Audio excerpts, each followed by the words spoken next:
Yung lalabasan eh. Yung cervix. So, this is the cervix. Yun. Halos, nandun. Halos, konti pa lang yung diferensya. 1 centimeter away lang. So, ang ano niyan, parang low-lying placenta pa rin. No? So, ngayon wala ka namang bleeding. Hopefully, dire-diretso all the way walang bleeding. Kamay. Bibilangan natin yung daliri. Up. Thumb. Tapos, 1, 2, 3, 4. Okay? Right. Ito yung paa. Hindi, dalawa yung buto. Tama yan. Okay. Tali. Eye socket. Umbilical cord to arteries natin. Yan ah. Ganun siya.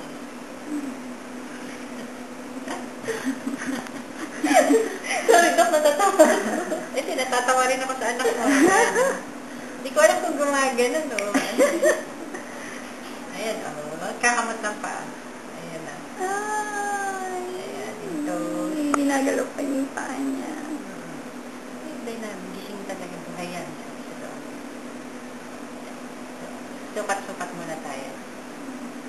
Heart, 4 chambers ng heart. Diaphragm intact. Okay. Ayan. Left side ng heart. Tapos, right side. Ipro-cross yun. Side ng heart. Tapos, 5 chamber beat. Heart.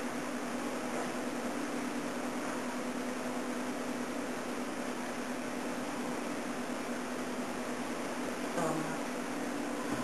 Spine.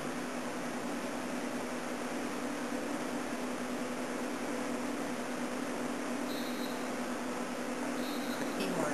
Thigh bone. Ay, balik ako, baka may biglang lumasot eh. Baka may lalaki. Hindi rin na naliblang. Ang pink na dress niya. At least kung magkamali ngayon, makita na. Pero wala.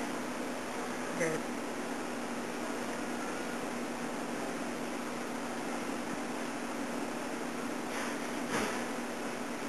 Kaya nga diba yung mga tao na kulang sa nutrition.